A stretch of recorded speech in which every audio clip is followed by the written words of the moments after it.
বানানো ছিল?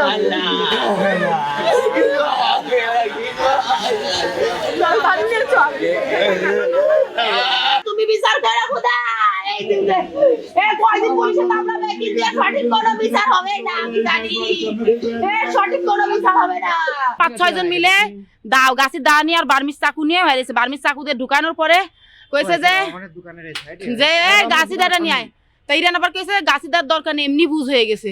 তাই করে মাইরে আমার বাপ ঠেকাইছে, আমার বাপ ঠেকাই ফেলে। ইরান হলো আবার ব্যবসা করে আর চিন্তা মিন্তারও করে, এরা ব্যবসাও করে চিন্তাও করে। এমন কথা আর গাড়িটা চিন্তাই করতে চাইলো। আলিফের 4 ভাই মিলে আমার ভাই যাচ্ছে যে রিক্সা চালায় বাসার দিকে।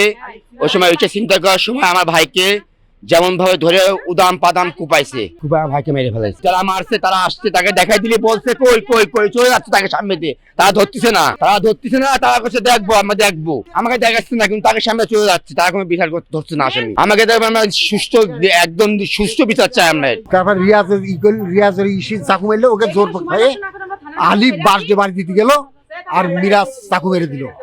আমি তাতে যে ধরলাম, ধরলি রিয়াজ দিল দৌড়, এইটা মিরাজ দিল দৌড়।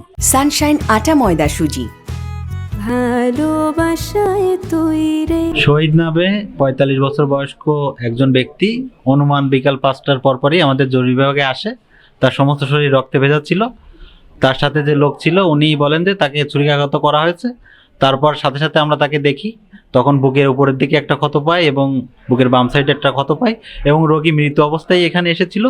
পরীক্ষা নিরীক্ষা করে এবং ইসিজি করে আমরা সেটা নিশ্চিত হই। আমাদের প্রাথমিকভাবে ধারণা ধারালো কোনো অস্ত্রের আঘাতের ফলে অতিরিক্ত রক্তক্ষরণে তার মৃত্যু হয়েছে। লাশ আপাতত মর্গে পাঠানো হয়েছে।